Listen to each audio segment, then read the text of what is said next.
بسم اللہ الرحمن الرحیم۔ سر سید احمد خان جو کہ 17 اکتوبر 1817 میں دلی میں پیدا ہوئے،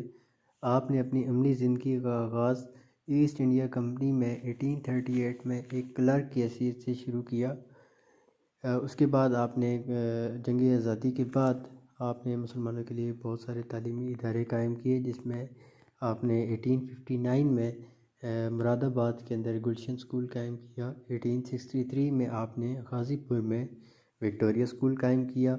1875 کے اندر آپ نے محمدن اینگلو اورینٹل کالج، جسے ہم MAO کالج کے نام سے بھی پڑھتے ہیں،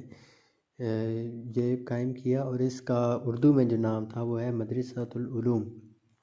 اور اس کے بعد یہ ساؤتھ ایشیا کے اندر مسلمانوں کی پہلی یونیورسٹی بنی، جسے علی گڑھ مسلم یونیورسٹی AMU کہا جاتا ہے، اور یہ اتر پردیش کے اندر انڈیا میں موجود ہے۔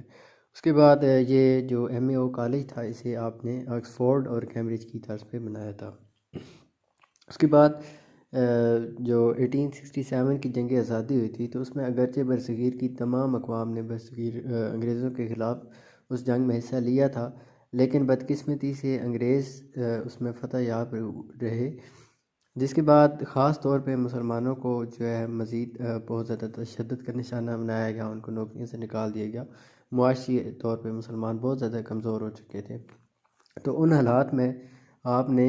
انگریزوں اور مسلمانوں کے درمیان تعلقات کو بہتر کرنے کے لیے بہت زیادہ کوششیں کی۔ اس کے لیے آپ نے کچھ کتابیں بھی لکھی، جس میں آپ نے لائل محمڈنس آف انڈیا، اس کے 3 حصے آپ نے لکھے، جس میں سے پہلے 2 حصے آپ نے 1862 اور تیسرا حصہ آپ نے 1861 کے اندر لکھا، ٹھیک ہے۔ اس کے بعد 1862 کے اندر آپ نے تبیین الکلام لکھی، اور تبیین الکلام کے اندر آپ نے بیسیکلی یہ شو کیا انگریزوں کو کہ جو بائبل ہے اس کے اندر بہت سارے ایسے بلیفز ہیں جو کہ قرآن مجید کے ساتھ ملتے ہیں، ٹھیک ہے، تاکہ انگریزوں اور مسلمانوں کے درمیان جو حالات کی کشیدگی ہے وہ کچھ کم ہو سکے۔ اس کے بعد آپ نے اسباب بغاوت ہند، کازز آف انڈین میوٹینی، 1873 میں آپ نے یہ بک لکھی۔ اس کے بعد آپ نے 1864 میں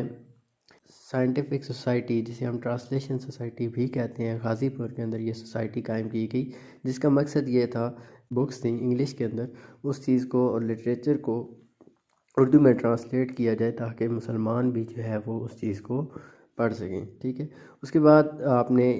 مارچ 1866 میں علی گڑھ گزٹ شائع کیا، جس کا مقصد یہ تھا کہ مسلمانوں کو ویسٹرن کلچر، ان کی سوسائٹی اور ان کی فلاسفی سے روشناس کرایا جائے، جس کے نتیجے میں آپ کو مسلمانوں کی طرف سے بہت زیادہ مخالفت کا سامنا بھی کرنا پڑا، اور اس مخالفت کا جواب آپ نے ایک اور بک تہذیب الاخلاق کے نام سے لکھی، جس میں انہوں نے اس کا جواب دیا، اور اسی بک کے بعد آپ کو اعزازی طور پہ محمدن سوشل ریفارمر کا نام بھی دیا گیا۔ آپ 27 مارچ 1898 میں فوت ہوئے، اور آپ کو علی گڑھ مسلم یونیورسٹی کے اندر جو مین مسجد ہے اس کے دروازے کے سامنے آپ کو دفن کیا گیا۔